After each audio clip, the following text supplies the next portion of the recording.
Hello and welcome everyone to another exciting episode of The Aftermath. My name is Ian, and as always, I'm joined by Dylan. Yo.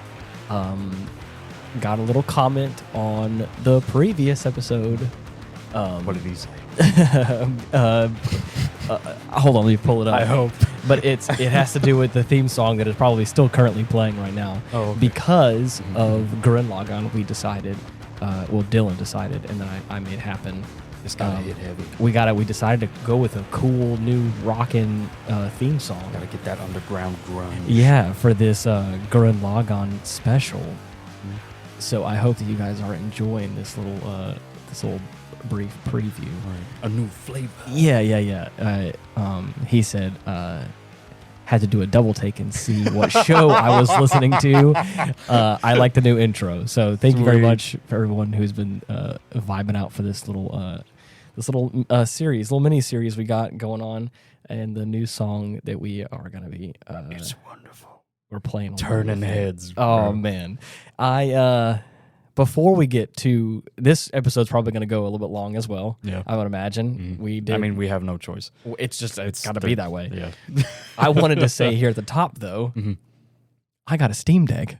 Yeah. Oh shit. I didn't have the money to drop on a new computer because the computer I want to get is fraught with issues. The computer I currently have is wrought with issues, but the one I want to get is a couple grand outside the budget. Right.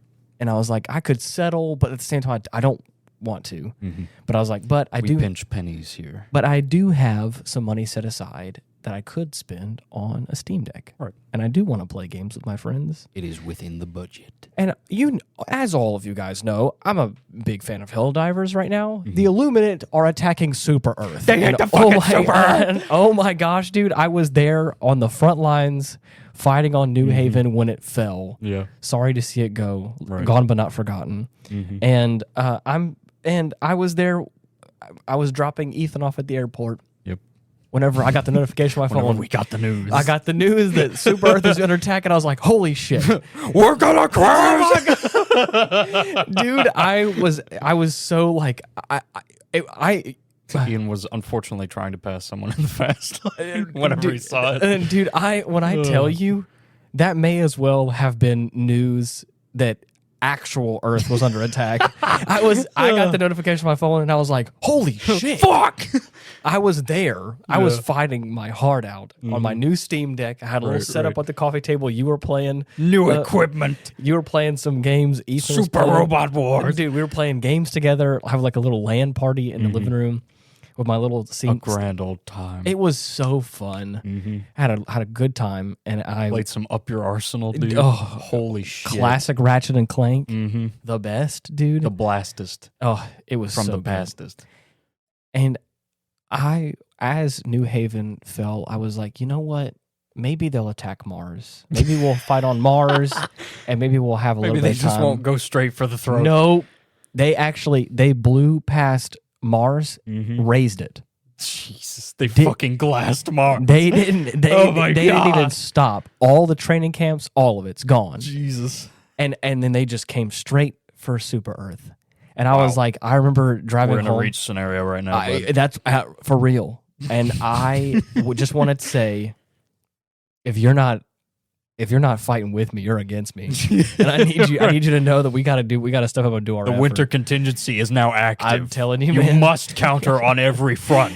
Bruh, they have the Super Earth Armed Forces is what like the like you as a Helldiver are the upper echelon, the ODSTs. You are the ODSTs of the Super Earth Armed Forces, or as we say, SEAF in game. I don't think that's actually what they say, but it's a colloquial term. It's what we say. It's what we say.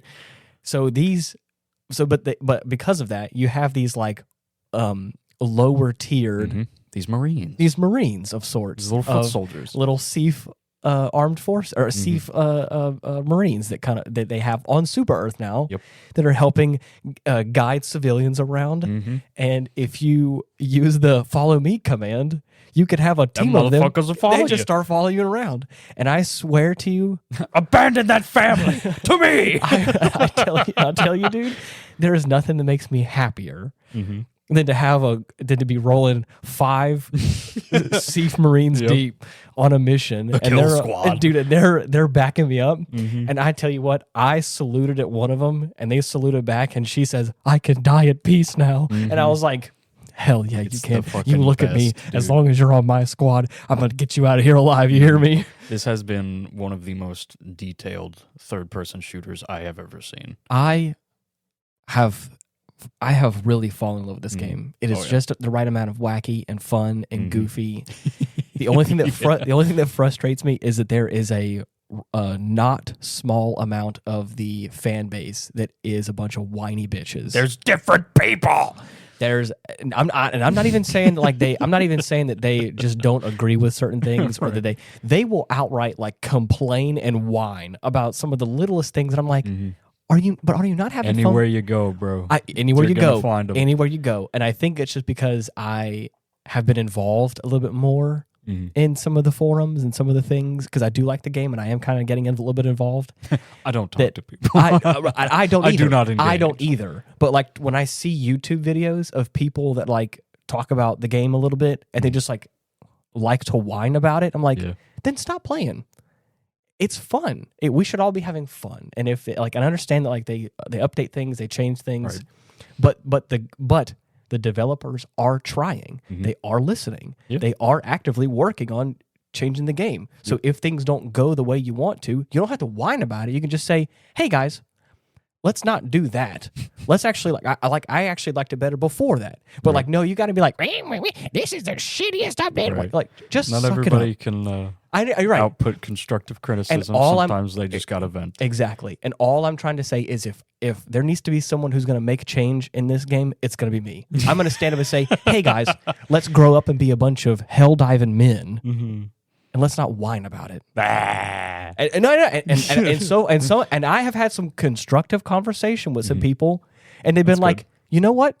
You're right." And I was like, "I don't need to be right. Ain't it grand? I just need you to know that like they are trying." They are listening to you, and they did deliver a really cool. They're doing a hell of a lot better than most developers. Exactly. For a shit ton of other games. And I'm not saying we just pretend like everything is peachy keen and sunshine rainbows. I'm not saying that. Nobody's perfect. They're working their butts off, and I think they're doing a good job. And I think sometimes if there needs to be one hell diver out there that needs to say, "Hey, good on you, Arrowhead.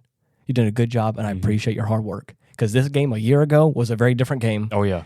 And now it is. It's crazy. It's insane. It's crazy. And I just want to say that. I want to put that out there and say I'm putting out some good vibes. You guys need to stop whining. Everything's gonna be all right.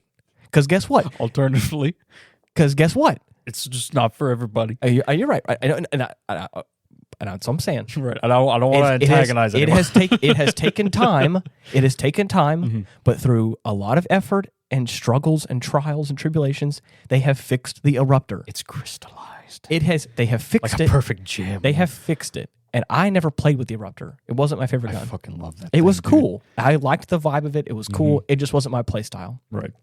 But you want to talk about the one thing, the one molehill that everyone would die on was the eruptor. And I was like, guys, they're trying to figure it out, and they're trying to figure out what the best option is. Right. You can quit whining. It's going to be all right.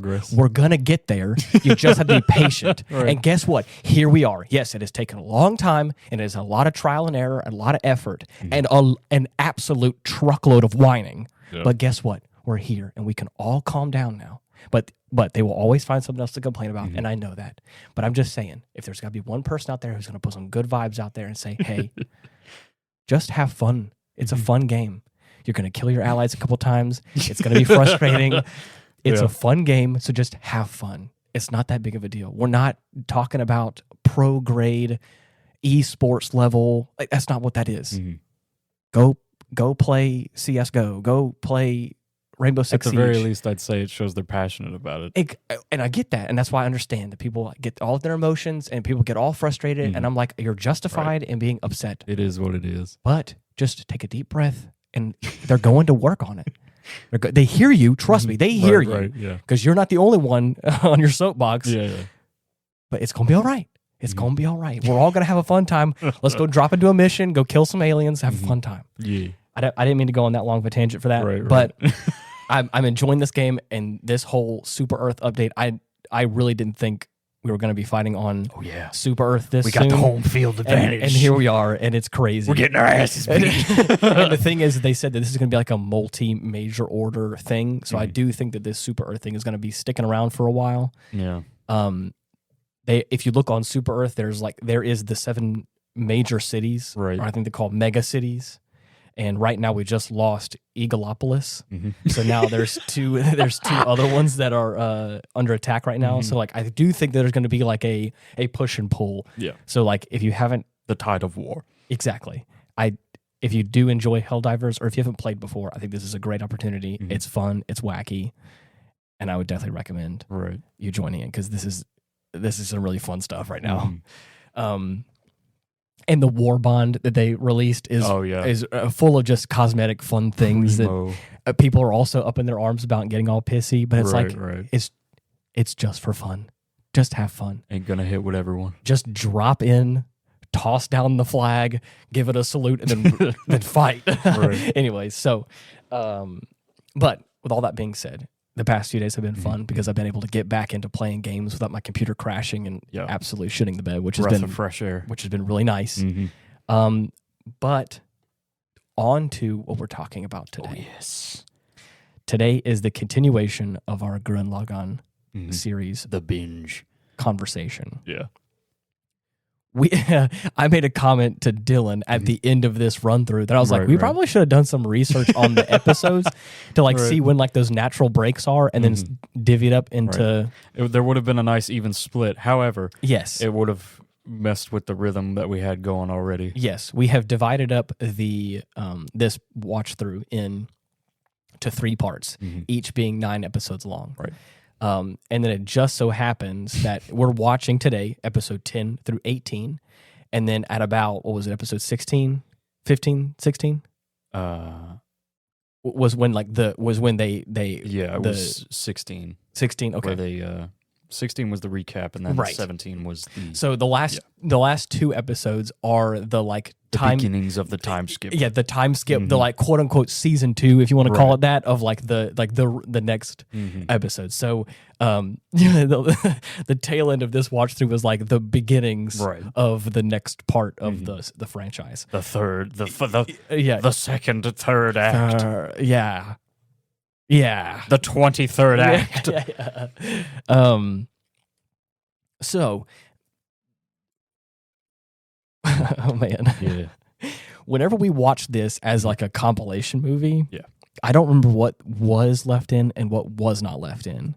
But I think there's a handful of episodes in the midst of this that were either condensed or nixed. Anything that is non-essential to the plot or like a character introduction is either cut out entirely just to trim it down to fit everything. So you still get all of the major story beats, everything you would need to know to keep everything like from the original series intact, as well as changing up a few events too, as far as the movies are concerned. Really? Yeah. What did they... I guess we'll get there, but... Right. They changed their confrontations with 2 of the 4 generals. In that, Simon ends up fighting both Guam and Sito Mandra at the same time. Yeah. But, like, he still fights them at the same time, like, in the show, but he takes one out first and then goes after the other. But he just takes them both out at the same time in the movie. Really? Yes. It's insane. Okay. Yeah. Because they do this crazy-ass, like, combining shit. With the air carrier and his fucking ground fortress. It's one of my favorite bits, but he just plows right through them like they're nothing. I think I remember that because that was when we thought that he got killed, but then he fell onto the ground and was still moving. Okay, I see what you mean. Yes. So, anyways, it's I have the episode list pulled up as well. I think up until this point, the last thing that we had experienced was they were still mourning communist death, and Nia's making her rounds around the ship. They end up making. I think they end up at the tail end of it. They end up finding Nia, and she ends up introducing herself and all that kind of stuff. So the first episode we watched is episode 10 called "Who Is This Bro?" ? Yeah. And wow. Mm-hmm. Yeah. There's some heavy stuff that takes place right off the get-go. Mm-hmm. We find out that Nia is the Spiral King's daughter. Of course. Lady Adine fucks him up proper. But not before turning tail and running up back to the king like, hey, your daughter's they there. have your fucking daughter. Yeah. And he's like, fuck, I don't care. Kill her. Right. Like, Jesus Christ. I disposed of her for a reason, is what he I had a daughter? So it says that Team Dai Gurren uses the reprieve to reassess their situation. Mm-hmm. Nia learns that communist significance in Simon's erratic behavior and offers him some stinging yet honest advice. Yeah. This is what I'm talking about. Mm-hmm. I haven't had a chance to look up what she says verbatim, but she says some hard shit. Mm-hmm.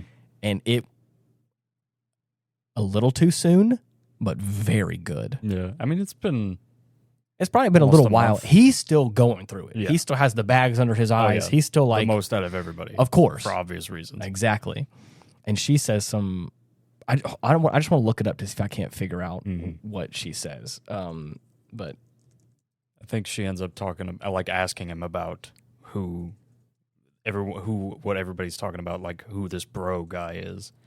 And as Simon is explaining it, he just hammers home the fact that I'm trying my best to be like him so that I can do his share of the work.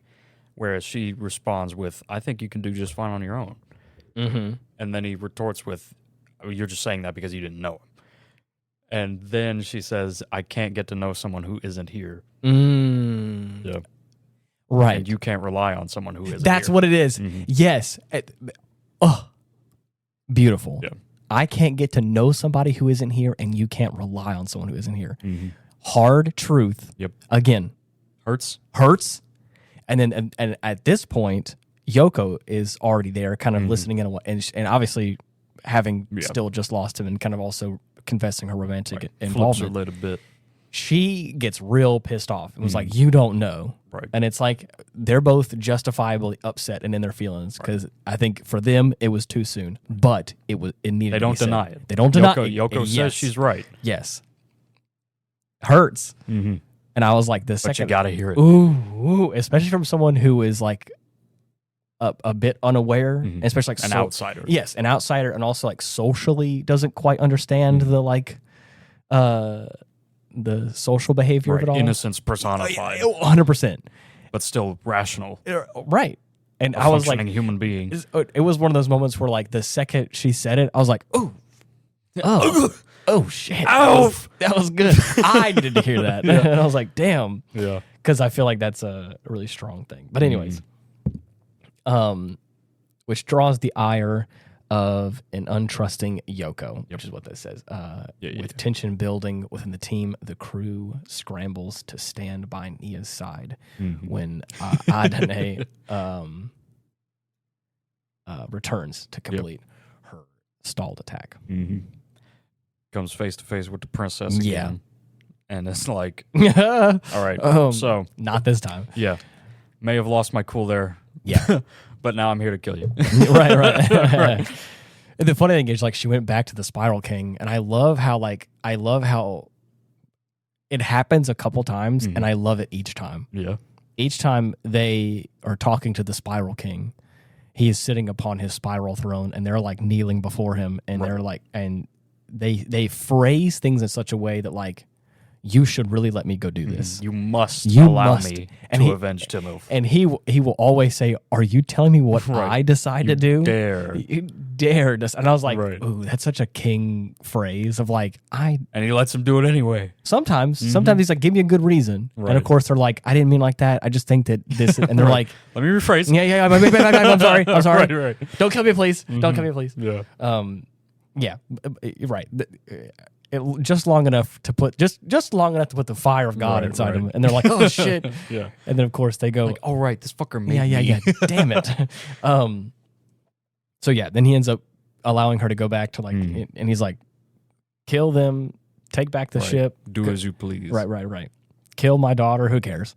So yeah, he ends up coming back, and then she has Nia in her grasp. Right. This is where Yoko gets in the claws. Yes. And earlier in the episode, Yoko specifically says, she's like, if anything suspicious happens, I'm not afraid. Hesitate, yeah. I'm gonna kill you. Yep. If I notice either you're turning funny business. or any funny business at all, you're out. So at this moment, whenever Yoko ends up on the bridge and has her gun trained, we're like, it looks like she's lining up a shot on Nia. Yep. The scope ends up focusing around, and you're like, well, she about to do it. Yeah. Fires off a couple shots, hits those long flowing locks. Oh, yeah. Absolutely demolishing her hair. Of course, Adina is having fun with it, like, oh, what are you going to shoot off next? Right. But then she nails another shot. Yeah. And it goes right through Adina's fucking shoulder. Yeah. And it's down for the count. Her arm is useless, ends up dropping Nia. Right. So now she's freed, and Adina has lost her bargaining chip. Right. However, she's still like right in front of the bridge. Right. Of the Gurren. So she's like, of course you're not going to fire. Your cannons are like right fucking here. You're not that stupid. Yeah. And Yoko's like, actually, yes, we are. I have some news for you. And the guy who fires the guns is Burrow. Yeah, he's like, yeah, we are. The most canon obsessed dude I have ever seen. Yes. And he's one of my favorites. Where is he in the flash forward? Or do we know where he is? We have not seen him yet. Okay. But he will reappear. I figured. I was like, man, I haven't seen him in a minute. Right. He was probably off just testing new artillery. It's hard to miss him with those lips and those eyes. He looks like a clown. 100%. He's got a very distinguishing face. Yeah. But yeah, ends up turning all the cannons inward and blasting the shit out of her. Oh, yeah. And she is obliterated. Yes. Dead. In a spectacular fashion. Right. At this point, were they on the water at that point? No. They were. Okay. Yeah, they were on the water. So Viral had the sub, like torpedoes trained on it. Right. And after she was killed, he was. This was also a little bit. I forgot about this. This is also a teeny tiny bit of bikini episode. It's a beach episode. A beach episode, just a little bit. Right. There's actual important stuff here, but it's intermingled between this standard fare. Right. Yeah, all the stereotypes. Right. But yeah, after she's destroyed, Viral flies off the handle and just charges them with the fucking sub. Yeah. But Simone and Ross, you ain't having that shit. Nah. And they just they go through the length of the entire submarine and just destroy it from the inside. Right. Viral, of course, being the only survivor. Of course. Washes every time up on the shore. Like what is the who's the guy who's the ancient Greek guy who's strapped to the tree who has his intestines eaten Prometheus. out? Prometheus. He's the Prometheus of this show. He gets close to death every time and is never quite dead. Yep, just comes right back. Always comes right back, and you're like, oh man. Yeah, it's rough. He gets put through the ringer. Yeah. But he's a sturdy one. He's always there, and he's just as angry as ever. We see him bandaged and bruised multiple times. Like this motherfucker is on the brink of death and still carrying and yet on. He's still here. Honor bound to defeat this child. Yes. Who at this point still thinks is bumming around with Kamina. Oh, right. Because he evidently missed that he fucking died. Yeah. Which is fair because he was thrown like 50,000 miles away. Of course. Episode 11, Simone hands off. Team Gurren falls into a trap set by the third member of the four divine generals. Guam. I I was gonna say armadillo. I was gonna say guame. Guame. I was thinking it was like a Japanese, like I was gonna pronounce it like Right. that. The team is taken captive and stored underground to await execution. This is where they had the dude, the fucking underground babes.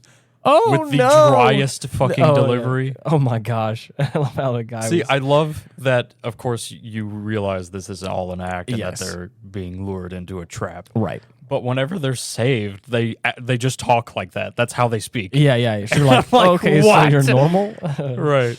Oh my God. Right. While digging an escape path, Simon finally understands. Finally gets his shit together. And this is on... Oh, bruh. This is some good stuff. This episode was really good. Oh, yeah. Because it's also... You get to see the continuation of Kamina in Nia a little bit. Right. Her unwavering love and support for loyalty, Simon. Absolute belief. Just 100%. But not like in the rah, you can do this. Like I believe in the you that I believe in. Right. It's more like a let's not panic because he's already got it. He's already figured it out. It's a foregone conclusion. And it's just the belief in him that's like he's gonna figure it out. Nobody worry about this. Is like a get you a lady that can stand behind you and just keeps you grounded. It just keeps you grounded, but also just so that she can launch you into the heavens. It just keeps pushing you forward. Of like you're gonna fix this. You're gonna figure it out. Yeah, I have faith in you. I guess I do. What I wouldn't give. I wouldn't give. But then it says that Simon finally understands Kamina's last words to him, and after having a discussion with Guam, Nia finds out the reason why she was thrown away. So there's a whole bunch of stuff happening here. Oh, yeah. But Simon ends up digging his way out. Yep. Frees Nia. Yes. Kicks the shit out of Guam and his goons. Oh, yeah. Because, again, in true fashion, up until this point, Lagann has just been sat up gathering against dust right in a trash heap. Yeah, and so now that he finally has his as soon as he gets the fighting spirit back, his the cordial starts to glow, and then Lagann just fucking bursts through the wall. Straight down, just like he found him. Right, it's go time, Chief. Let's get the fuck out of here. We are. I was waiting for you to wake up. You're waiting for me to wake up. Now I was waiting for you to wake up. You're locked in. Get in, bro. We're going shopping. Yeah. So, anyways, it was a lot of fun to experience that because then again he goes and starts kicking some tail. He gets Guam in a fucking... He's after Rossyu goes to hold off Guam's gunman, it starts basically fucking eating Gurren. Right. Just straight munching on the motherfucker. So then, thankfully, Simon shows back up in Lagann. They're able to combine, and then he starts his monologue. Oh, dude. He gives a whole fucking speech about how shit's going to be different now and that he's moved past the grief and tragedy that's befallen him. Yeah. And now he knows who he is, and he knows what he's going to do. Love it. It's good stuff. It's perfect. So, like you were saying before, he ends up saving Nia at that point. And the old man. I love that the old guy. Old man Coco is the coldest motherfucker in the show. Ride or die, man. He's always there. He's everywhere. Yeah. So anyways. So, as far as Nia's backstory is concerned. Yeah. Man, that is some rough shit. Yep. At one point, while she was with the Spiral King as his daughter, she asked him why she was born. Right. Asked him directly. Right. To his face. And he was immediately like, oh, fuck. I don't like... I think Guam says he doesn't like human sentience. He holds a complete disdain for human self-awareness. Yeah. So he was like, okay, gotta get another one down the drain. See you later. Dreadful. Yeah. Disposed of. Right. Because he is immortal and lives forever and just has endless babes that I guess he just kind of takes. Right. Is able to create life. Yes. To a certain extent. Right. he has had apparently numerous children and discards them whenever he's done with them or whatever, which is like kind of crazy to think about. Just whenever he gets bored. Yeah. So we're getting a real picture for who this Spiral King is. Right. This dejected old fuck. Yeah. Sitting on top of a throne. Right. Pushing everyone underground. Yeah. Jesus. So yeah, but that's kind of the end of that one, if I'm not mistaken. Right. Episode 12 is Yoko, will you do me a favor? Oh, God. Yeah. Dude, the haircut. Dude. Oh, man. After the battle. That's such a nice scene. Yes. There's like the real innocence of Nia is kind of shown in that moment as well, I think, which is in a good way. Yoko is a bit jaded, I think, for obvious reasons. Yeah. And so she's It looks as though, I don't know how much time has passed between the now and whenever she fucked up her hair. Yeah. For the greater good. Right. For the Imperium. Yeah. For the but it's almost like she's just like cleaning her rifle, like making sure everything's spick and span. And she turns around like, yeah, sure, what is it? And like, what do you mean, what is it? Yeah. Like, and she just points to herself like, I'd like you to tidy up my hair a bit, please. Yeah. I appreciate you saved my life, but you actually absolutely fried my hair. I can't do this, Yeah. So episode 13 is Eat Up Everyone. And it says that it says trying to do her part in Team Die Gurren. This is after the whole like haircut thing. So she has like a whole new do and everything's all fun. Yep. And there's a bit more trust between Yoko and her. So like because Yoko is like, hey, like, oh, I'm sorry. Nia comes very honest and very caring and is innocent as she normally is. So kind and so sweet. Exactly. So after that whole interaction we just talked about between them having the whole haircut situation, she's like, you know what? Maybe you're not. Right. Maybe I was wrong about you. One of my favorite exchanges between the two is whenever Yoko asks why Nia closed her eyes. Yes. But before she fired. Yes. And Nia responds with, you are a master with the rifle. Yeah. If I could close my eyes because I had faith you would not miss. Right. And that was it. Like, damn. and this is what I'm talking about. Nia has the faith and the trust in everyone in the best way. And I think that's awesome. So that was enough to kind of make Yoko go like, okay, maybe I need to chill out a little bit. Right. I'll cut you some slack. I almost shot your head off. So at this point, Nia's trying to do her part. Everyone else has their job, has their specific task. And she's like, I'm not. and Simone's like, you can just kind of, you're a princess. You can just kind of vibe out. Being around and smiling is enough. And she's like, nah, dude, that ain't enough. I ain't a princess no more. Not anymore. I don't think you know about this. I was thrown out. Right. Like I'm a peasant now. Like the bathwater. Right. And so, and this is where Yoko comes up and is like real, like big sister energy or mother energy, and is like, you need to be eating healthy and all that. You need to have like a full meal. When was the last time you had a proper diet? Exactly. And what if you pass out when we need you? Exactly. And of course, this is where Nia's like, I've got it. By Jove, I'll be the cook. But just before, I love this. Just before the crew's able to eat her dish, Rossyu is bedridden. Oh yes, evidently overcome with some sort of ailment. Yes, that we have yet to pin down. And they think that it's because like maybe he's been doing Gurren. He's been like piling Gurren. He's like overworked himself or something. Not sure. Yeah. But I the favorite part is that just before they get the chance, and the whole team is super excited to eat her food. Oh yeah, they got a whole brigade in the cafeteria. Everyone's just ready and waiting. They're like, hell yeah. And then I love that there is an alarm on the system, and it probably got a proximity alert. It probably runs for 4 or 5 sequences, and no one moves. Yeah, they're just staring up at the ceiling. Like, who's gonna go first? I don't want to move. And that's what I said. I was like, so who's leaving first? I ain't getting up. I'm eating. I ain't doing that. I'm hungry. One dude even said, I fasted for 2 days just for this meal. Like, Jesus Christ. Crazy. Get ready to die, dude. And so it is our other member. So at this point, the ape guy, I forgot what his name is, the one that killed Timoth, he's dead. Yep. At this point in time, Guam's still around, but he was able to escape. He was able to escape from the Giga drill break. Yeah, right.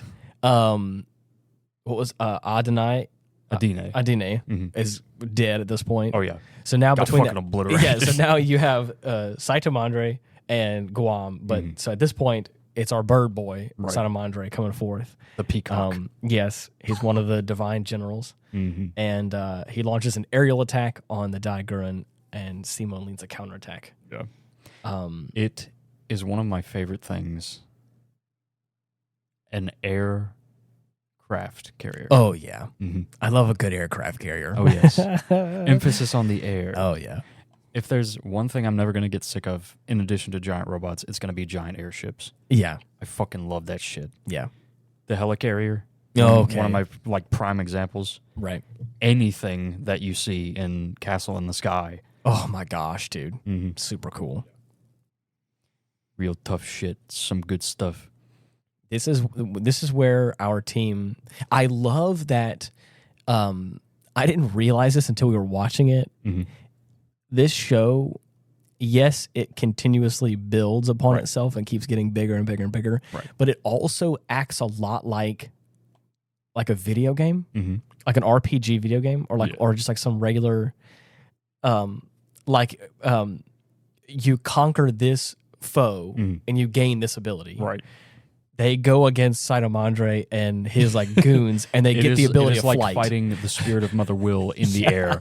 Yes, because this motherfucker has entire bombing fleets. Yes, it looks like going up against this one Gurren. Yeah. So, thankfully, Simon is able to have himself thrown from the Gurren. Yeah, literally hucked. Oh yeah, given the old fastball special. Yeah.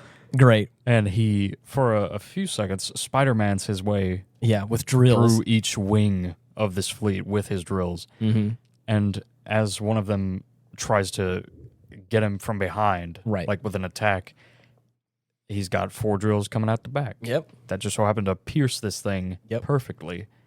And it's like, I'm just going to take this. And like the monitor shows, like, I am in the process of turning this into a jetpack.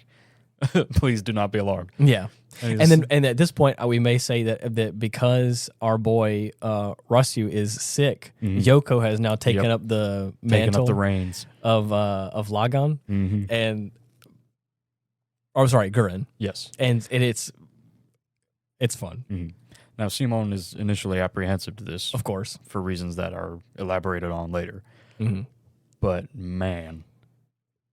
This midair fight, dude, he's able to get the rest of his goons, the squad, most of the black siblings up in the air with him, taking care of the grunts, clearing a path for all intents and purposes.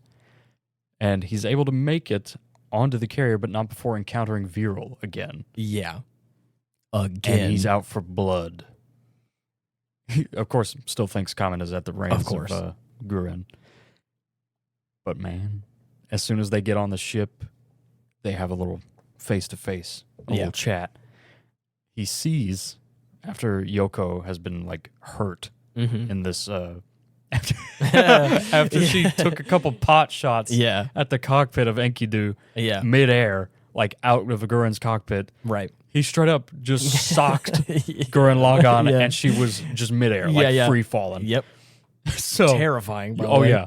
I would not, dude. You've had falling dreams before, right? Yeah. Fucking hate those. Okay. I've had so many. Oh God. But they're able to crash land on Saitomandre's carrier, and as Viral follows them in, he sees Yoko and Simon, but no Orkman, no Kamina. Yeah, he's gone. Yes. So he's like, "What the fuck is this? Where's my foe? Where's the dude? Yeah, where's my nemesis?" Right. And he's like, you killed him. He's gone, man.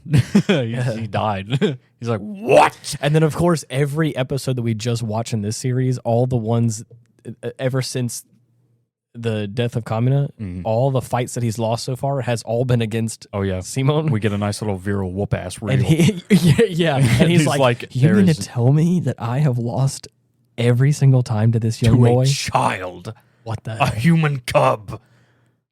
It's like, yep. Absolutely. Suck it up, buddy. And then he doesn't pitch a fit or nothing. That's the extent of his disbelief.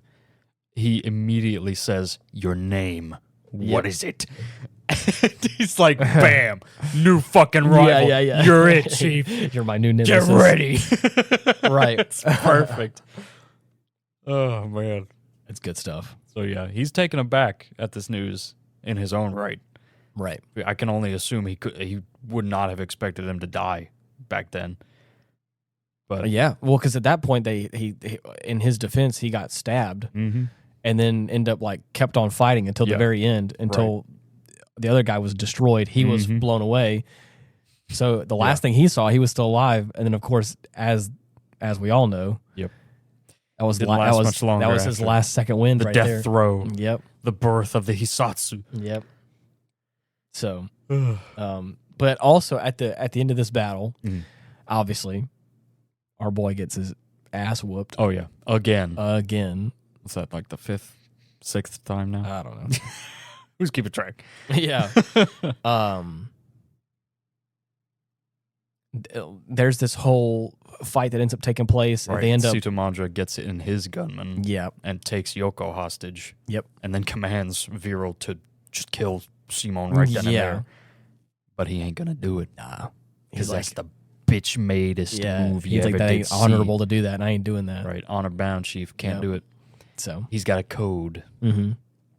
But then our boys in the Gurren, they end up getting they end up getting like a big hoorah. Oh yeah, they blast the engines of Gurren to the maximum.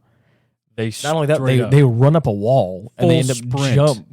This big ass battleship is running. Scary. Yeah, it's able to run up a mountain, get enough air to make it up to this carrier and wind up for a fucking kick. Yeah. It's so fucking cool. And then spin around for a second kick. It's a fucking whirlwind. Yeah. It's a Hatsuma Seppuku, dude. So yeah, it's great. But they end up knocking out a lot of the hovercraft things inside of it, or whatever, like the hover spheres. Mm-hmm. I love a sphere. Yeah, I love how the engineer guy's like, grab it, don't let it fall. And so they end up grabbing it and then letting it slowly let them fall down to the ground, which is kind of nice. And Iran is all about the tech. Oh yeah, and this is what I'm talking about. You fight the bad guy, you get the ability to fly. Yep. You fight this bad guy's guy in the air. Yeah. How are you gonna get to him? Yeah. Flight. Right. You fight them, ability. You get the ability to fly. And now you can have that. You kill this one guy, you learn how to combine, all of a sudden now you have the ability to combine, now you're a bad guy. So yeah. It's gradual. Yeah. But the funny thing is that as they all end up settling back down and getting back to their stuff, they're all really excited to try Nia's food. Oh man. Yeah, they go and pay Rossiu a visit while he woke up from this coma that he was in. Yoko has been injured because she fell, obviously, and got caught, and all that stuff's happened. Right. So they're all talking with her, and then Rossiu is in the same room. Yeah, he wakes up, freaks out, goes to the bathroom immediately. So already I'm like, fuck. Yeah. Fuck. Uh-oh. So after he comes back, there's a short pause. He regains himself. Yep. And he explains. One day, I just so happened to pass by Nia cooking in the kitchen. Yep. And she was so excited. Right. She looked so enthusiastic that I was convinced to be her taste tester. Yes. For every single dish. And I felt like I couldn't say no. The taste was out of this world. Like nothing I had ever had before. It was and so not in awful. a good way. Yeah, it was so incredibly awful. Yeah, his fucking face after he took that first bite, dude. Oh my god. Yep. And ended up eating all of it. Mm-hmm. So, yeah, he could not say no. Mad craps. Right. So yeah, and then that was the kind of the end of that. Because the funny thing is that everyone starts to try and eat her food, and they're all like, "Ooh, yikes!" And they do it.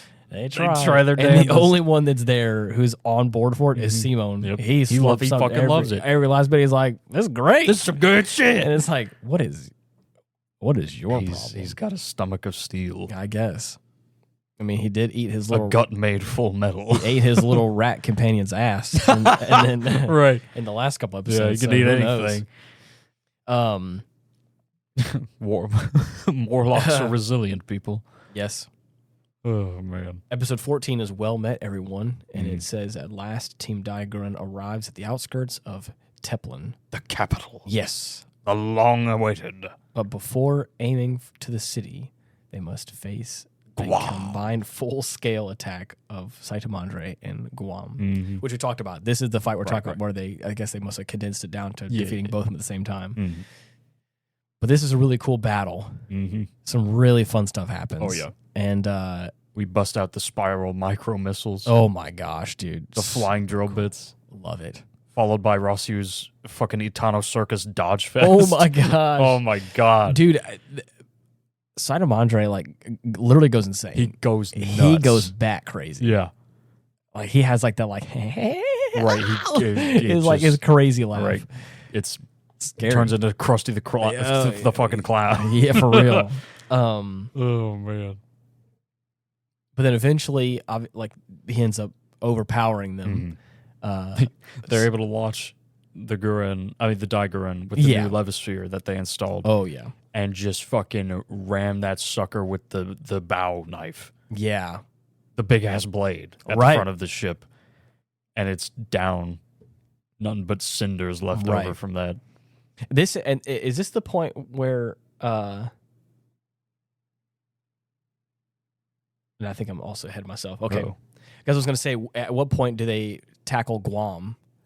Almost immediately after. With the spiral thing. Right. After they take out Saitamandre, that's when Guam pulls out his little unavoidable spin move. Dude, I love this. Because this is that same thing Nia was like, there's no need to worry. We're going to figure it out. Right. Hey, everybody, don't fly into the spiral because you're going to die. Oh, yeah. Dude, speaking of everybody, what? We got new peeps. Oh, yeah. Yeah. A whole crowd bunch of new folks who were able to see Simon's exploits and were like, fuck let's take up the banner. Yep. Fight for humanity. Yep. So after that, of course, they're all just about as gung-ho as we're used to. Haven't quite gotten the gist of the situation yet, though. So as Guam activates his absolute defense technique, encases Teplin in this spiral field. Yeah. They are just, fuck it, we ball and go charging straight in. Oh, gosh. And fucking explode immediately. So, unfortunately, they're not able to contact them because of this field, cutting off communications. Yeah. And then Nia gets the bright idea to project herself. Giant-ass hologram. Yep. Coupled with loudspeakers. Hold your fucking horses. Well met, everyone. Chill out. Just, give it a sec. Right. It'll happen. Because trust me, Simon's got it. And then at that point, everyone's like, actually, where is Gurren Lagann? What the fuck were we thinking?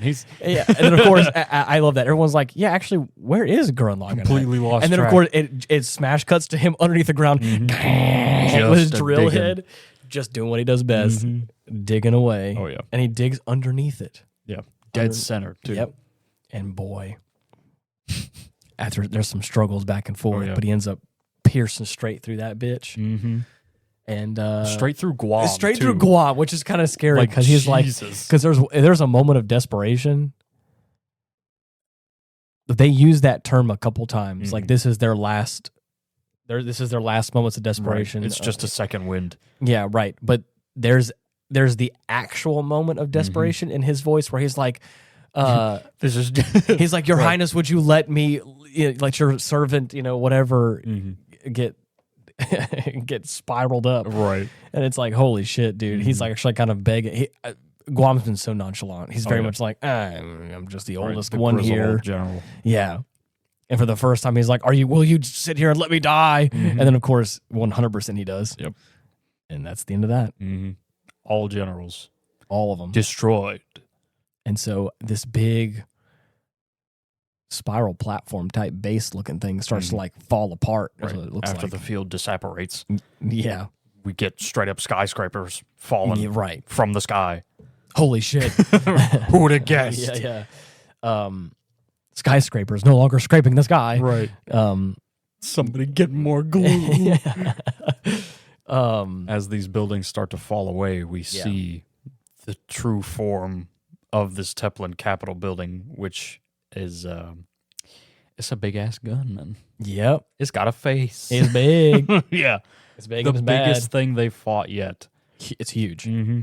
But as you were saying, this is where he tries to drill into his finger, and of course the guy just snaps his fingers and he's gone. See you later. Yeah, but then Gurren ends up using his the bow move you're talking about and jam its way into like its so hammer hand or whatever. Man. It was so cool. They launched like every cannon, every munition strapped to that fucker, and they get Simone and Rossiu in there along with Nia. Yeah, because she's got to talk to her pops. Yeah. She's like, what the fuck are you doing? Yeah. So they get through. Yeah. I love everything's blowing up. Oh yeah, they're like, hey, this was the last. Right, Gurren's giving all she's got. We gotta give her a proper send off. Yeah. So they end up ejecting and saying goodbye, and it explodes. And as the entire left arm gone, rubble. Yep. So Simone's able to make it to the bridge. Yeah. Cockpit. Whatever you want to call what it. have you. Yeah. The dome. Right. The throne room. Yeah. And he's just, of course, in the same pose we've seen him in for the past few episodes now. Yeah. And he's talking mad shit. Oh, yeah. Like, make any kind of attempt you want, the end result is going to be the same, no matter what you do. Yeah. And wouldn't you know it, shit starts changing. Yeah. He gets further than anybody else has, apparently. Yep. Gurren Lagann's just too good. Yeah. And here we are. Mm-hmm. So. But there's a point that happens before this where after all the generals are dead, what's his name? Shit. Viral. Yes. Ends up having a one-on-one with. He's got a question. He's got a question. He's like, "Hey, what's the deal with these humans? What's the deal with these humans, and why are they so special? Right? Are they really inferior? What the fuck are they?" And of course, he's like, "Do you really want to know? Right? Are you sure?" So in this moment, whenever he shows him like that big, like all those different pods, what were those? They looked like embryos. Okay, for Beastmen. Yes. So the Spiral King is who made the Beastmen, right? Created them. Just from scratch. Right, because he created them to suppress humans. He needed an army. Right. And do they not count towards the human population in that anti-spiral thing? Evidently not, yeah. Okay, that's what we're talking about. Yeah, he considered them, like if he recruited humans to his cause, of course it's eventually going to expand and get out of control again. So he found the loophole of just creating a new life form to take its place. A non-spiral based life form. Right. I'm catching on. We'll get there in a second. Oh, yeah. We'll get there in a second. The Revelations. Yeah. So they end up, I'm sorry, the Spiral King ends up granting him immortality. An indestructible body that will never age. Which is crazy. Oh, yeah. And he's like, to start off this fight, Viral starts to fight with Gurren Lagann and is getting his ass instantly whooped. Feeling himself at first and then very quickly clapped. Yeah. And he's like, what the fuck? He's like, what happened? Your Highness, I thought that this was supposed to be. Right. Did you not give me invincibility or immortality to like, before he was even able to finish what he's saying, he's like, I did not. Poor creature. I did not give you the ability to, to use that ability against humans. I gave that to you so you could be a storyteller. Yes. And forever regale the triumph of the Spiral King and the folly of those who dared to oppose him. Oh, the hubris. Oh, yeah. He is... Oh, the hubris. Way far gone. Oh, yeah. Like, there ain't no reasoning with this motherfucker. Nah. He has been god of this world for too long. And he's about to get brought down a peg. Oh, yeah. So... after Viral is defeated again, he starts to take matters into his own hands, this Spiral King. Yes. Lord Genome descends from the throne, like the throne unspirals into like a flat plane. Yeah. And we see his honeys turn into drills. Yep.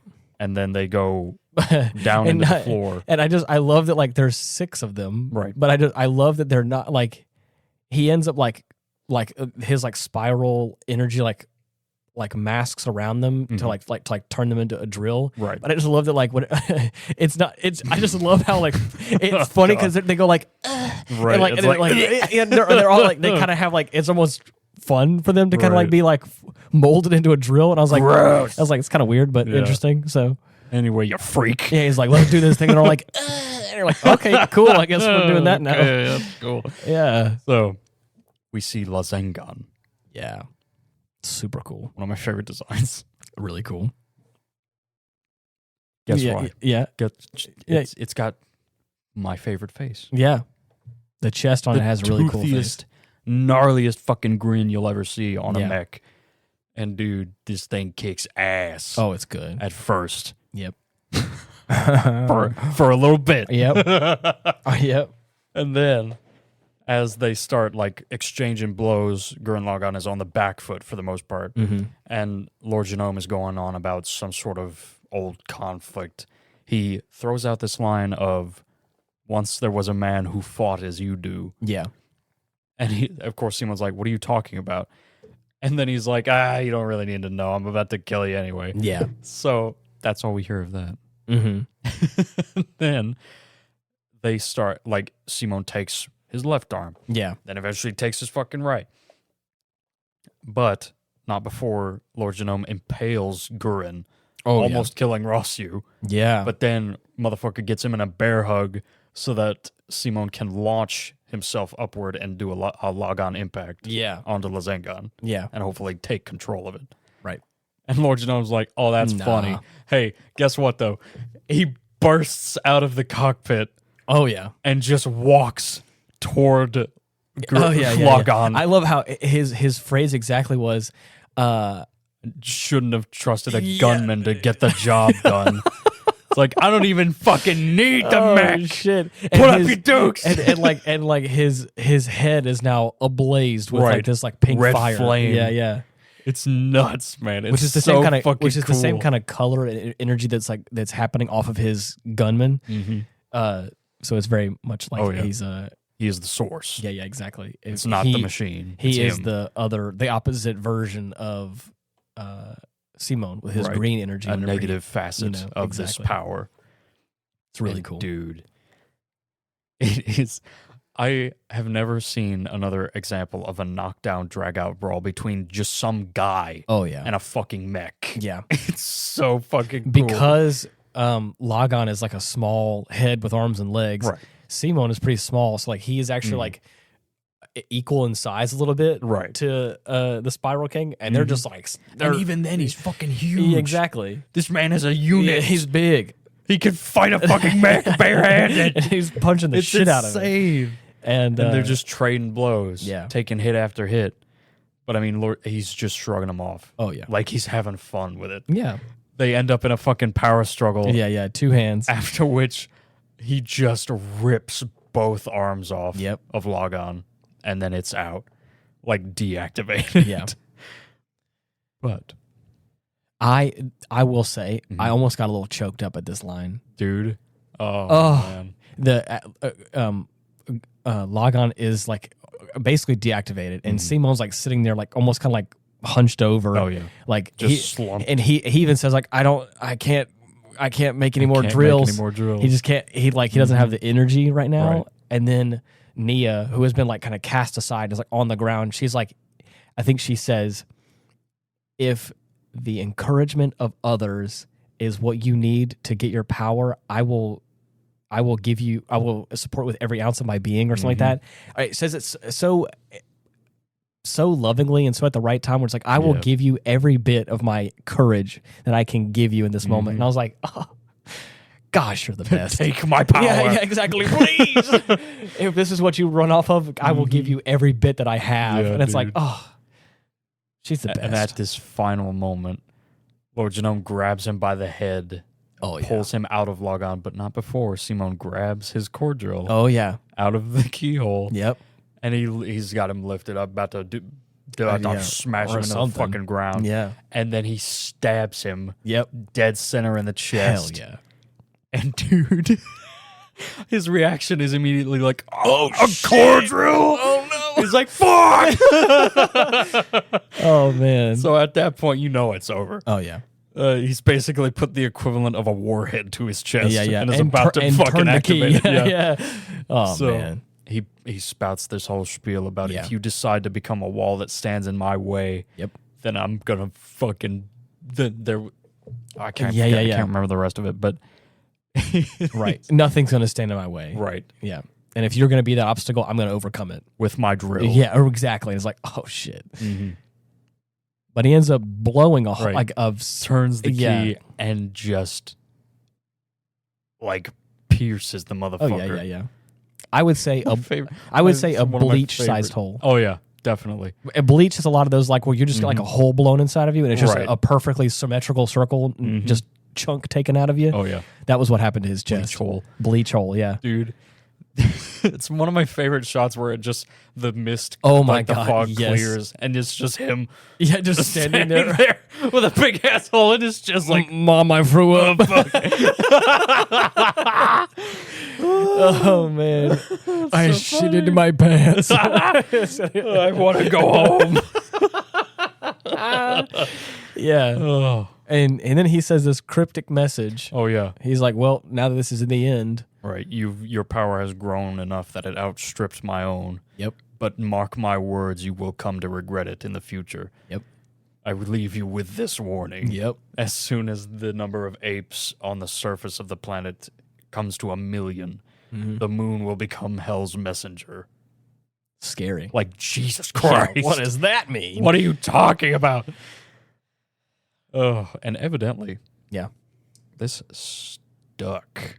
Yes. With need I say more than a few people. This is what we were talking about at the top of the episode. This is like the conclusion of this act of the show. The Spiral King is defeated. The Spiral King is defeated. Humanity is now free to expand. Exactly. The big gunman that was this like platform they're all standing on has like come to a crumble. Right.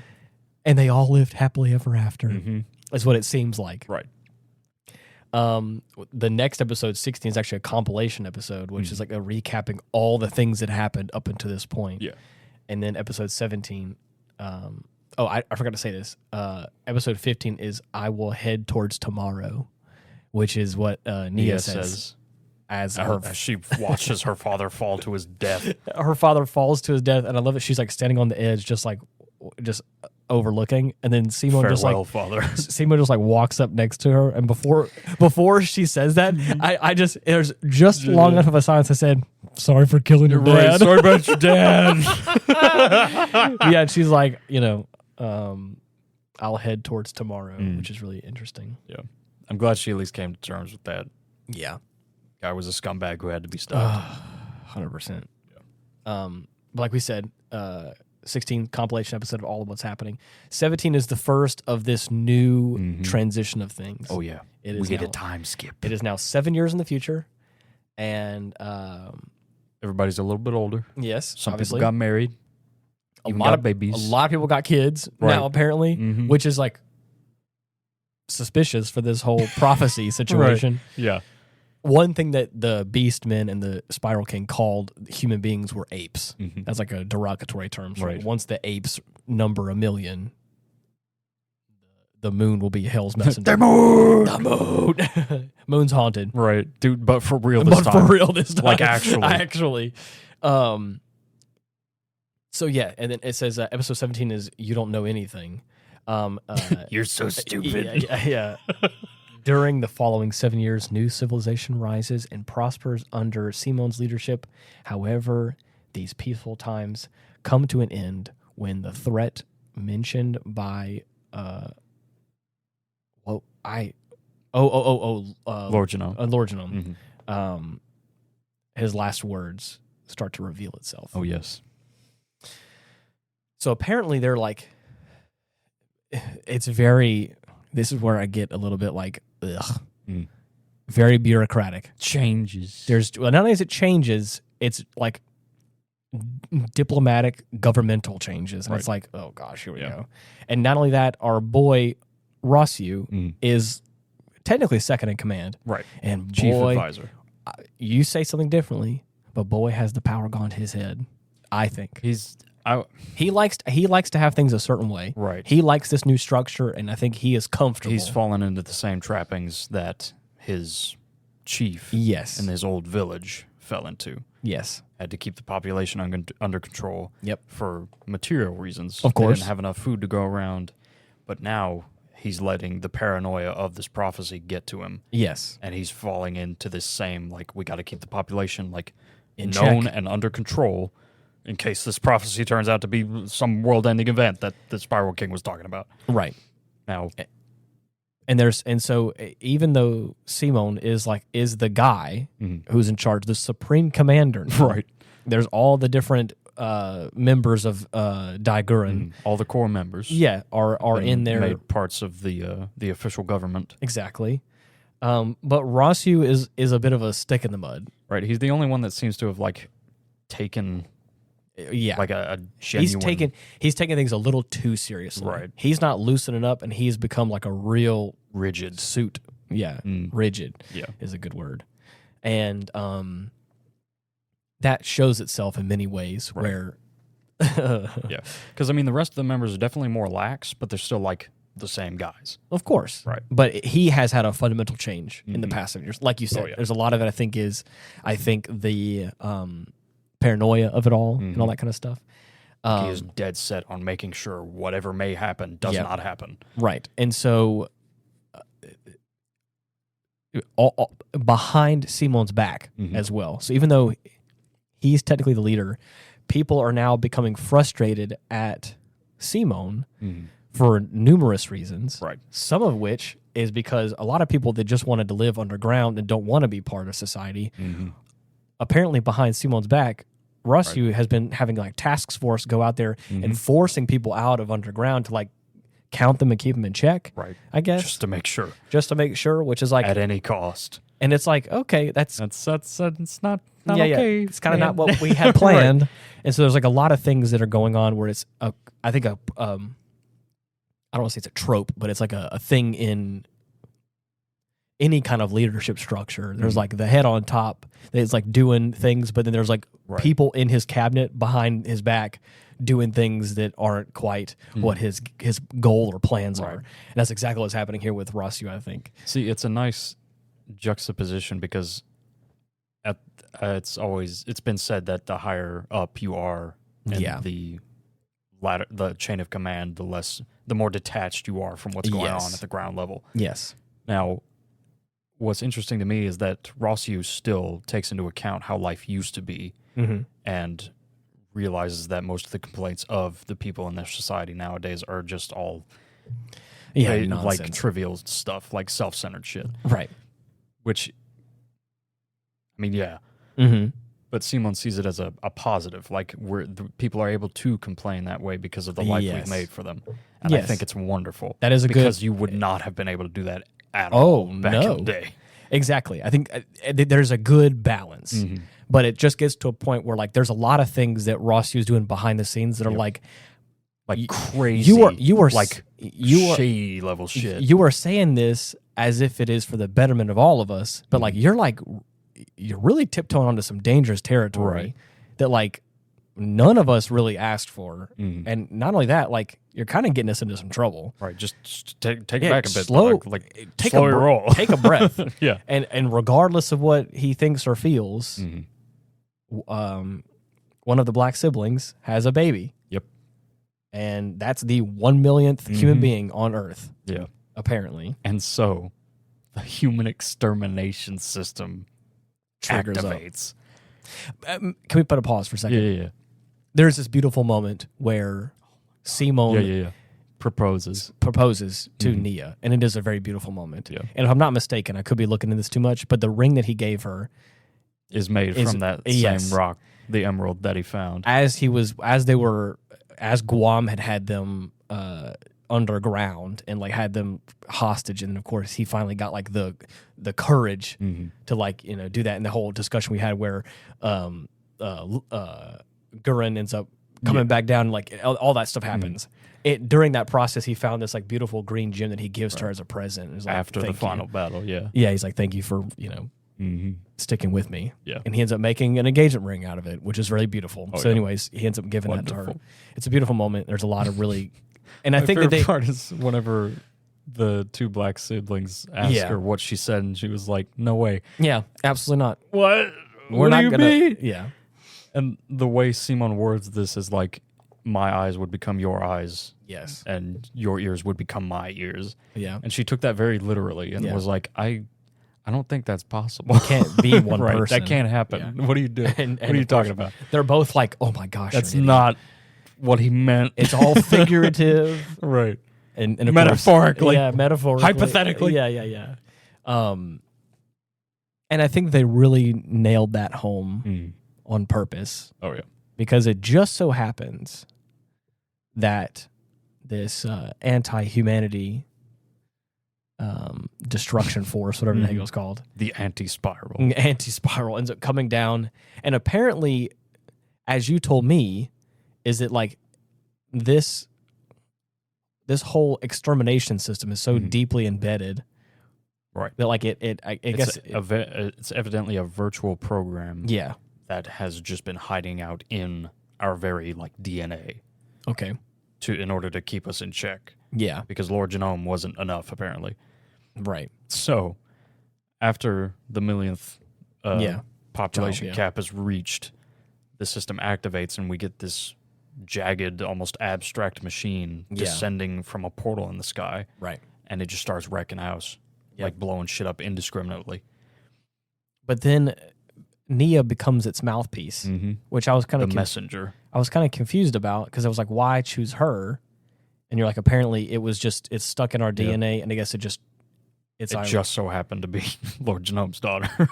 Okay, so it flared up and chose her by sheer cosmic chance, some divine comedy. joke. Yeah, exactly, divine joke. That's what it is. And so she ends up like saying a whole bunch of stuff about how explaining why the system is in place. Yes. What it's going to do and why it's happening now. But not only that, she says some really hard things for me to swallow. Some like, now that I have become an anti-spiral, I can no longer return to being a human. And it's like, damn. And that's it? Damn, lady. So there's a lot of things that are taking place in these couple episodes right here at the top. The first, these two that we're talking about, that it's been too long since I have watched it and I don't remember this, or I wasn't paying attention, or I don't know what happened. Because I was like, there's a whole lot of stuff that happens in these episodes at the beginning where I'm like, whoa. I think I remember bits and pieces of this, but there's like some pretty big things that are being uncovered here, and I'm like kind of shook. I'm having some revelations. Because I was like, so wait a second, you mean to tell me that whenever the Spiral King was saying that there was somebody like you that fought before, once upon a time, he was referring to himself. Yes. And they end up losing the battle, almost wiping out humanity. Right. And then he ends up taking his place as like king of this world. Overseer of humanity. Yes. And then forcing them all underground by creating a race of beastmen to then keep them suppressed. Under threat of death. Excuse me? Yeah.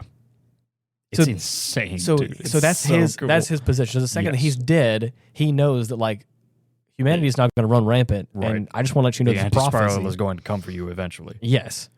And I was like, oh, I don't think I remember any of that. Damn.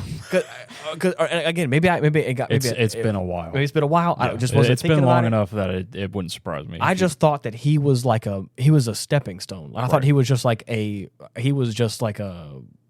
lackey to the anti-spiral or something they like just put in place to keep humanity in check. But I was like, oh, wait a minute. No, he's actually like one of us. Right. But now he's a crestfallen warrior. Exactly. But again, the power has gone to his head after millennia, I guess, of of power. Oh yeah. Whenever Guam describes His Majesty, he says that he's existed for 1,000 years or more. Crazy. Yeah. Nuts. So this is what I'm talking about. It's crazy. As you said, this machine, this anti-spiral, anti-humanity system is wreaking havoc as Nia becomes the mouthpiece as well, we get this glimpse that Rossyu has apparently saved the head. He's constructed a biocomputer using data that they have saved from Lord Genome's like knowledge and memories. And it just so happens to form into his fucking head. Right. For some reason. Well, because we're in the Gurren Lagann universe where things are always a face and a head. So, Rossyu has done this in order to get some clarification on this prophecy. And what is the spiral energy? What does it have to do with humanity? What's going to happen? Right. How can we stop it? So, after this, he's basically explaining the origins of the initial like anti-spiral war, what happened to him. Yeah. And the subsequent containment of humanity and how the system functions as well. Right.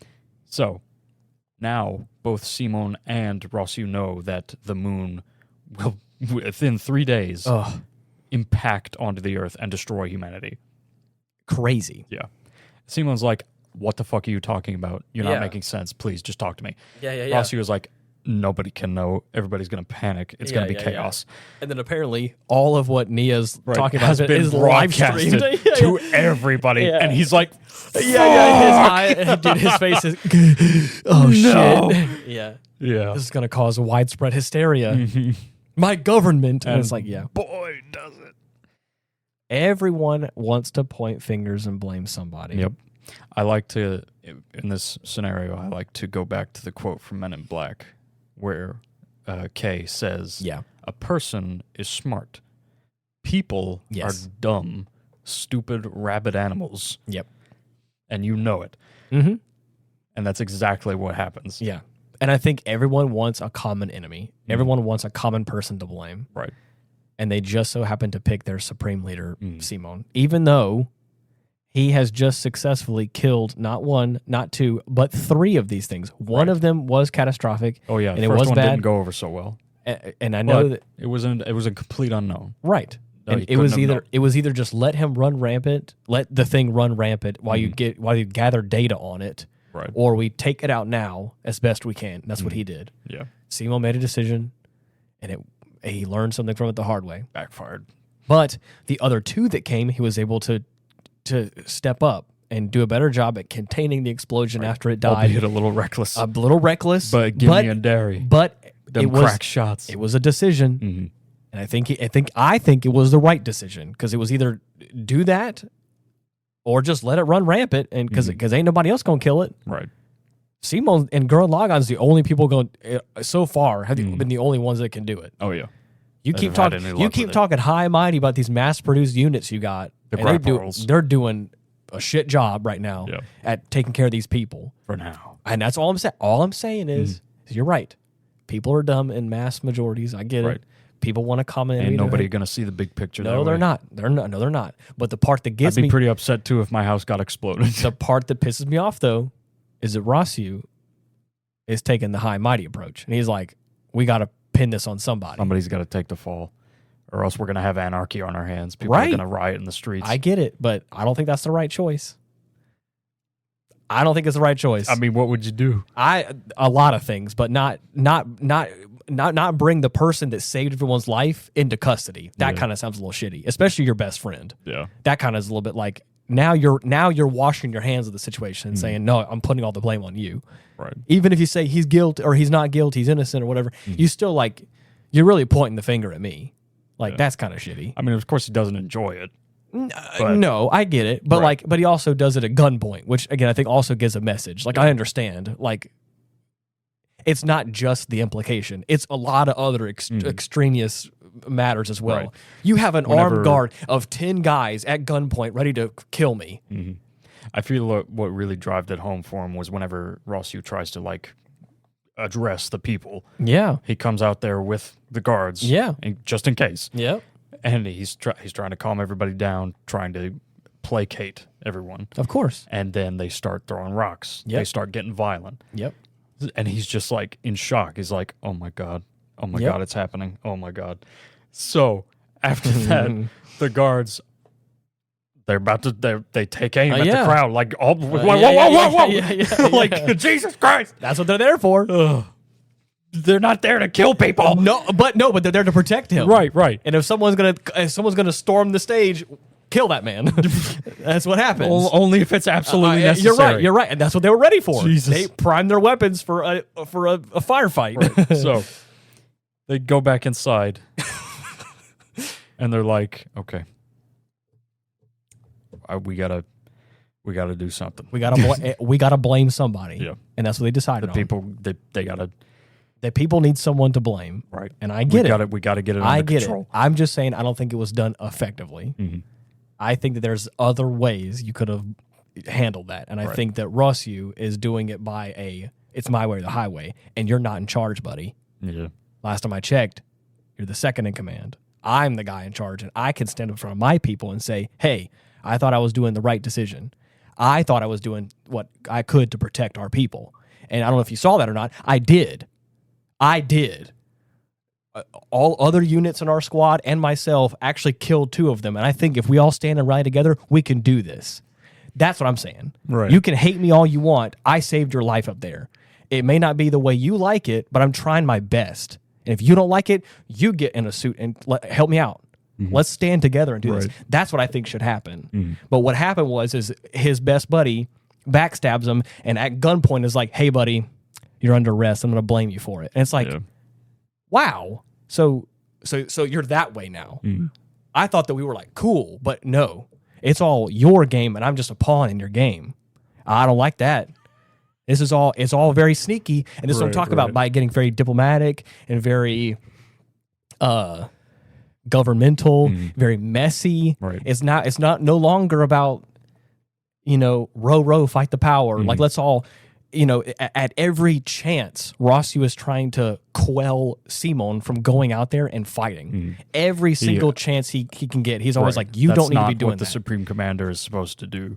And you can say that, but bullshit. Right. In that regard, I'd say he still respects his authority enough to not treat him like a grunt. Like he's in a position of power. He doesn't need to do any of this dirty work. Right. I get that from the forward-facing perspective. Right. But when you get just underneath the surface, it really feels like he's trying to control Simon. You don't need to be doing it this way. You need to do it our way. All the other Gurren guys got all their units destroyed, and now it's all these mass-produced units, and everyone else that's on Rossyu's side is all like, you guys wouldn't have survived anyways, and like brainwashed into believing what he wants to believe, and it's like, it all gets really fishy, where it's like, it kind of sounds like we got Simon and all his buddies, and then you got Rossyu and all his cult followers, is what it feels like. And it's like, and it feels very separated. And again, at this moment where like the power has shifted, where now the new emperor is Rossyu, is what it feels like. And it's like, all right, buddy, you're tiptoeing, and especially bringing back the Spiral King, even in just a head form. It's like, buddy, you're dancing really close to the edge here, and I don't like where you're going. Yeah. I need you to chill out because like your leader is like trying his best out there, and it feels like you're trying to stop him at every chance you can get. Right. Why is that? Why are you trying to stop him? It's just because of the way life is now. Right. They can't be as gung-ho as they used to be because things are different. Right. But things are changing in the sky. The sky is falling. The moon is falling out of the sky. Exactly. Times are changing, and Rossyu needs to adapt. That's why he's having to make these drastic decisions. Exactly. Everything's moving at a mile a minute. He's got to do something. And Simon is too. And Simon's in charge. Yeah. And that is what it is. And that's what I'm talking about. So at this point, I know it's going to change. I don't remember what happens leading forward, but at this very moment, Rossyu can go suck a dick. Everybody hates Rossyu at this point in the story. I can't stand him. He's a big stick in the mud. Yep. He needs to go back to he may remember the old days, but he ain't in the old days. Right. He ain't in it. He ain't in it with the rest of them. He needs to wake up. Just a little foreshadowing to the future. Yeah, just a little foreshadowing to the future. I don't remember anything that happens to him in the future. So fucking love it. Right now, I can't stand him. So, but yeah. He's got all his little cronies that are like really trying their best to stop Simon. I was like, bruh, of all the people to be stopping, right, is not him, dude. That guy who is known for not being stopped. I don't think you know this. He's the guy who got you to pierce the heavens. He's the guy who got you to where you are right now. Mm-hmm. I think you need to. I know that you are saying you respect his title. You respect him, quote unquote, all this like fancy, frilly nonsense. I'm talking about. That's not the kind of respect I'm talking about. Mm-hmm. You got Simon out here putting in some legwork. Absolutely killing some shit. Right. I need you to put some respect on my name instead of getting 8 goons with guns and arresting me on my own patio. Right. While I have now lost my fiance and she has now told me that she will never be a human again now that she's turned to anti-spiral. I have lost the love of my life. Right. My world is crumbling down around me and I'm trying to do my best to save humanity. And you're going to come here with the audacity at gunpoint to arrest me? You can go to hell, buddy. You can go to hell, buddy. Right, that's what I'm feeling right now at this very moment. I know things are going to change. I know it's not going to stay that way, but I'm just talking about that's the feelings I have. Right. It's a shitty situation. My right-hand man, you're supposed to have my back, dude. Not stab me in the back. Yeah. That's what it feels like. So, anyways.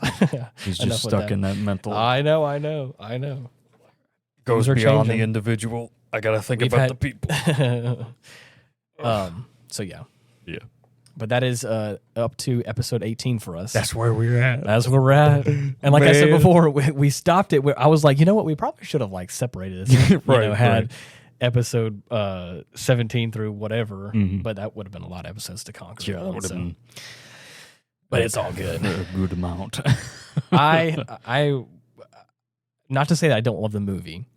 I remember some things about the movie. I think I just remember it going very fast. Yeah, I remember definitely. What I remember in my mind is like it goes from like the death of the Spiral King to like we're like very quickly moving into space, and like I don't remember any of this in between within stuff. 7 years. Well, right, yeah. but I'm talking about like in the movie. Like I remember like it was like boom, boom, boom. Next scene, we go from killing the Spiral King, and before I know it, like the time jump happens. Things are different now, and they're in space. Yeah. That's what I remember. Is like I remember like the big fights that happen like right as they get into space. Oh yeah. So that's where I'm at. Where I'm like all this stuff that happens. Where like the city's all built. And Nia is now a anti-spiral mouthpiece and like all the I'm like bro what? And then of course I'm learning that the Spiral King was like I'm like bro, what is happening like there's a whole like I feel like middle chunk of this show I like in lore deep stuff I don't remember at all and I was like bro what the hell. Oh yeah dude, so it's good, man. I'm loving it. It's got to be one of my favorite backstories for like a villain. Oh my gosh.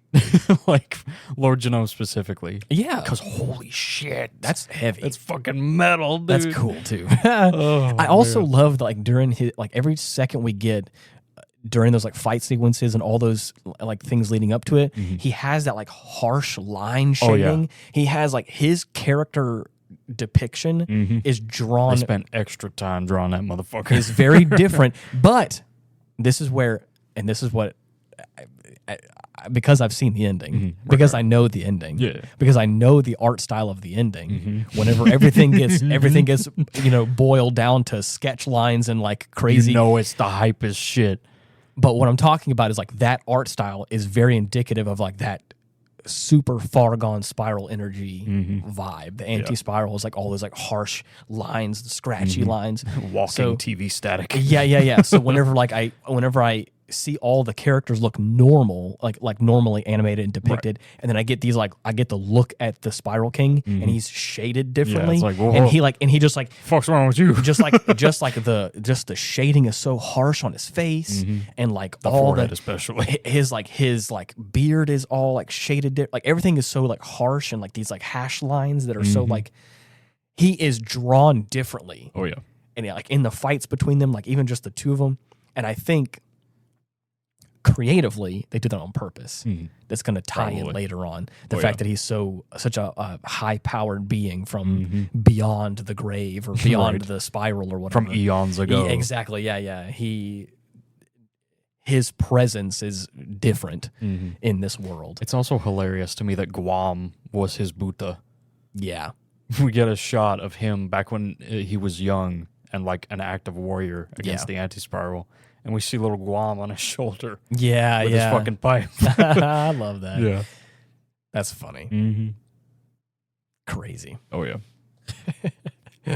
So yeah, wait for the rest of this show, dude. I'm loving this. Mm-hmm. We actually thought about this. I thought about trying to split it up over the past couple days, but yeah, you had you got home and fell asleep. Yeah, and I was like, I don't want to bother you too much, but I thought about trying to stagger this out. But it was actually kind of fun to do this all in one.